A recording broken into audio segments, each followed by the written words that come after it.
इस समय हमारे साथ मौजूद है स्वर्गीय भैरों सिंह शेखावत के भतीजे राजेंद्र सिंह खाचरियावास जी। खाचरियावास जी, स्वर्गीय बाबू साहब के कई ऐसे किस्से आपके स्मरण में होंगे, आपके ताऊजी थे। ऐसी कई चीज़ें जो आज भी राजस्थान और देश के लिए मील का पत्थर साबित हो रहे हो, ऐसे निर्णय, ऐसे सुझाव कौन से आपके जहन में जो आज देश के काम आ रहे हैं? भैरव सिंह जी शेखावत एक बहुत ही कुशल प्रशासक थे, बड़े संवेदनशील राजनीतिज्ञ थे और मानवीय दृष्टिकोण से भरपूर थे। राजनीति में विचारों में विभिन्नताएं उनकी सबसे रही, पर उनकी व्यक्तिगत रूप से किसी से कटुता नहीं रही। इसीलिए उनको लोग राजनीति में अजात शत्रु कहते थे। उनका राजनीतिक रूप से कोई भी व्यक्ति दुश्मन नहीं था। ठीक वैचारिक विभिन्नताएं कई लोगों से, पार्टियों से उनकी रही, वो एक अलग बात थी। भैरव सिंह जी एक कुशल प्रशासक होने के नाते उनके समय में एक सबसे बड़ी बात ये थी कि कोई भी जो नौकरशाह था, अगर वो ईमानदार था तो उनको महत्वपूर्ण पदों पर जिम्मेदारियां दी जाती थी।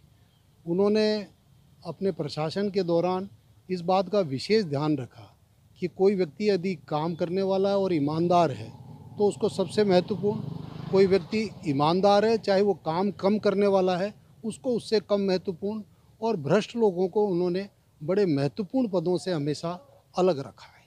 उन्होंने अपने प्रशासन का एक जो खाका था वो इसी आधार पर अपना रखा था। एक उनका सोच था वो गरीबों के प्रति बहुत ज़्यादा था। जब 1977 में वो पहली बार गैर कांग्रेस सरकार के मुख्यमंत्री बने तो उन्होंने भारतीय जनसंघ के जो सबसे बड़े विचारक थे पंडित दीनदयाल जी उपाध्याय साहब, उनका जो एक विचार था अंत्योदय का, मतलब गरीब से गरीब व्यक्ति जो अंत तक है उसके बारे में विचार करने का, उस तक सरकार की सुविधाओं को पहुंचाने का, उस संकल्प पे काम किया। उन्होंने अंत्योदय योजना राजस्थान में लागू की और एक गांव के 5 गरीब परिवारों का उन्होंने चयन करवाया कि जो सबसे गरीब 5 व्यक्ति हैं उनका चयन किया जाए और उनके जो भी सरकार की जो सुविधाएं गरीबों के लिए दी जा रही है वो उन तक पहुँचे।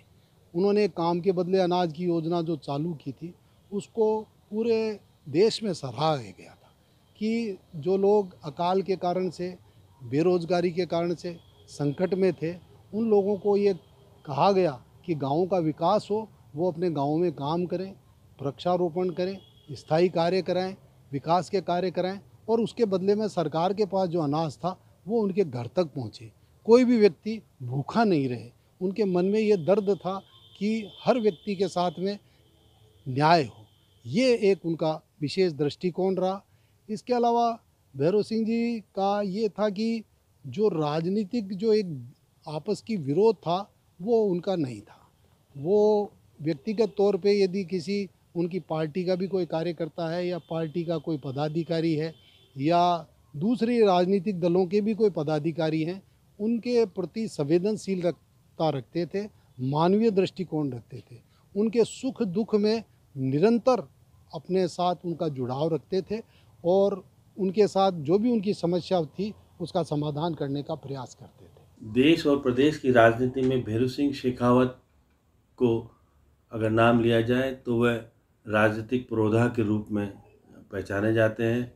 ये भी कहा जाता है कि 1952 में पहली बार जब विधायक बने थे तो लाल कृष्ण आडवाणी तो उनके छोटे भाई बिशन सिंह को चुनाव लड़ाना चाहते थे। बिशन सिंह की नौकरी लगी थी और भैरव सिंह शेखावत पुलिस की नौकरी छोड़कर आए थे। वह गाँव में खेती का काम कर रहे थे। तो ऐसी स्थिति में उनके छोटे भाई ने कहा कि मेरे बड़े भाई को चुनाव लड़ा लो। वो चुनाव लड़े और उस वक्त उनकी पत्नी ने 10 रुपये अगर नहीं दिए होते तो वो टिकट नहीं, वो फार्म नहीं खरीद सकते थे और विधायक नहीं बन सकते थे। विधायक बने।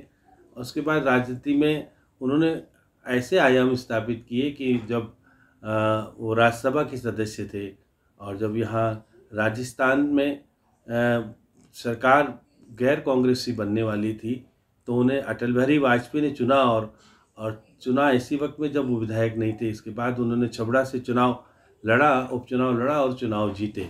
और इसके बाद वे कह सकते हैं कि 1977 से 1980 तक पहली बार मुख्यमंत्री बने। उसके बाद 1980 से 1992 तक दूसरी बार मुख्यमंत्री बने और 1993 से 1998 तक तीसरी बार मुख्यमंत्री बने। ये भी कहा जाए कि उन्होंने गरीबों के लिए अंत्योदय योजना शुरू की, जो कि आज पूरे देश में प्रचलित है। उनके नाम ने उन्होंने गरीब को आगे बढ़ाने का, किसान को आगे बढ़ाने का काम किया। उन्होंने ये भी बात सही है कि गढ़ और जो राजपूत लोग ठाकर हुआ करते थे, उन्हें भी लोन दे करके उनके गढ़ वगैरह को काफ़ी को होटल बनाया, और उन्होंने कमाने का एक नया साधन देने का काम भैरू सिंह शेखावत ने किया था। राजस्थान की राजनीति में अगर कहा जाए तो निश्चित रूप से पुरानी बातों को याद करता हूँ। मैं भी उनसे कई बार मिला, कई बार उनसे बातचीत हुई, उनके साथ दौरे में भी गया। और वो जिस प्रकार के नेता, वो काफ़ी सबका ध्यान रखते थे, सबको बात करते थे, और कई बार उनका जो दस्तावेज रखने का और जिस प्रकार से पुरानी राजनीति की हिस्ट्री रखते थे लोगों की, उनके पास रखने का था। और कई बार विधानसभा में जो कुछ बोलते थे, कोई भी नेता उनका विरोध नहीं कर पाता था। और उनके पास दस्तावेज के अनुसार नरेंद्र सिंह भाटी एक ऐसा विधायक हुआ करते थे कि वो उनके पुराने चीज़ों को, हिस्ट्री को बताते थे। और एक बार तो विधानसभा में जब मैं मौजूद था तो हरिशंकर भावड़ा ने उन्हें, जब बहस हो रही थी कोई बात को लेकर के, तो उन्हें एक पॉइंट ऑफ ऑर्डर पर बोलने की अनुमति दी और पूरी चीज़ रिकॉर्ड करा दी। और रिकॉर्ड कराने के बाद भैरू सिंह शेखावत जब खड़े हुए तो उनको कहा कि बैठिए भला जरा। और भैरू सिंह शेखावत की कई भी बातों को उन्होंने कहा कि विधानसभा जो भी नरेंद्र सिंह भाटी ने कहा है, मैं उसे विलोपित करता हूँ। देखिएगा कितनी बड़ी बात है, जब आपको सारी बात कहला भी दो और विलोपित कर दो, तो निश्चित रूप से वो राजनीति में विधानसभा के अंदर और विधानसभा के बाहर जो उनकी धाक थी, क्योंकि प्रतिपक्ष नेता 2 बार रहे वो राजस्थान में। और राजस्थान की राजनीति में जिस प्रकार की चीज़ें देखी और सुनी जाती है, उन्हें भी एक बार जब वो बाईपास कराने अमेरिका गए थे, उस दौरान उनकी सरकार भी अस्थिर हो गई थी। भंवरलाल शर्मा, जो आज भी वो कहते हैं कि अशोक गहलोत की खिलाफत कर रहे थे, तो वो भी भैरू सिंह शेखावत की सरकार को भी शशि दत्ता के माध्यम से धराशायी करना चाहते थे। लेकिन वो पहले आए राजस्थान, जयपुर आए और ऑपरेशन हुआ था। और चौकी ठानी जो आज है, वहाँ पर 8 दिन पहली बार विधायकों को बाहर रखा गया था। उससे पहले विधायक इस प्रकार से बाहर नहीं रहते थे। और फिर विधानसभा में उन्होंने, पुरानी विधानसभा में बहुमत भी साबित किया। उस दौरान एक सुरक्षाकर्मी की पैंट भी उतारी गई, वो घटना भी घटी। और मदन दिलावर के गोपीचंद ने थप्पड़ भी मारा, हमने देखा। ये घटनाक्रम भी राजस्थान की राजनीति में एक नई चीज़ देखने को मिली। ये भी कहा जाए कि भैरू सिंह शेखावत ही ऐसे व्यक्ति थे कि पहली बार भी निर्दलीयों के माध्यम से वो सत्ता को चलाते थे, मेलजोल करके कि जनता दल का विलय भी कराया उन्होंने अपने इसमें। ये भी कहा जा सकता है कि सुजान सिंह यादव, रोहताश कुमार, ज्ञान सिंह चौधरी, मंगलाराम और श्रीमती नरेंद्र कंवर को उन्होंने निर्दलीयों का समर्थन लेते हुए अपनी सरकार भी बनाई दूसरी बार। और ये भी कहा जा सकता है कि जिस प्रकार से उन्होंने कैबिनेट मंत्री निर्दलीयों को बनाया, राज्य मंत्री बनाया, पहली बार गुरचरण सिंह और मंगलाराम को उप मंत्री भी बनाया, तो राजनीतिक परिप्रेक्ष्य में वो कम लोगों के बीच कैसे सरकार चलाई जाती है, जो आज अशोक गहलोत शासन को चला रहे हैं, उसी प्रकार से भैरू सिंह शेखावत भी बड़े निर्दलीयों के माध्यम से बहुजन समाज पार्टी के लोगों को मिला करके, जैसे जगत सिंह और जगमाल को भी उन्होंने मिलाया था। तो कह सकते हैं कि ये राजनीति में किस प्रकार से स्थायित्व दिया जाता है, कम लोगों के माध्यम से अपने आप को किस प्रकार से अच्छा प्रदर्शन करें, नेताओं को बता दें कि हाँ किस प्रकार से वो। देखिए, देश की राजनीति में भी हमेशा अगर भाजपा पे कोई संकट आता था तो भैरू सिंह शेखावत को याद किया जाता था। तो ये भी अटल बिहारी वाजपेयी के शासन में भी वो प्रभावी रहे थे। अब अटल बिहारी वाजपेयी जब बने थे तो देखिएगा जिस प्रकार से उपराष्ट्रपति तक का उन्होंने जो सफ़र तय किया और जिस प्रकार की बातें उन्होंने देश में स्थापित की, मैं उनको आज हमारे बीच में नहीं है। आज जो भाजपा का कार्यालय है, उनका खुद का निवास हुआ करता था, सरकारी निवास।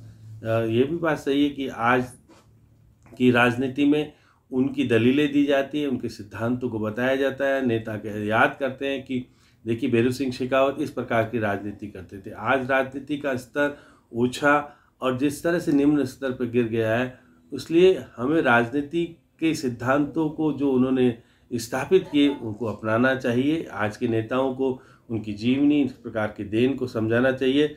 जिस प्रकार से पुराने नेता अपने आप को विश्वास करके प्रतिपक्ष और सत्ता दोनों जगह धाक जमाने का काम जो किया, वो निश्चित रूप से स्मरणीय कहे गए कि आज उनकी यादों को हम ताज़ा देख रहे हैं। कि मेरे को कभी कभी याद आते हैं कि जब हमें खोले के हनुमान जी वो अपनी दावत दिया करते थे तो बुलाते थे, खुद परोसते थे। उपराष्ट्रपति होने के बाद भी एक एक व्यक्ति को पूछते थे खाना खाया या नहीं खाया।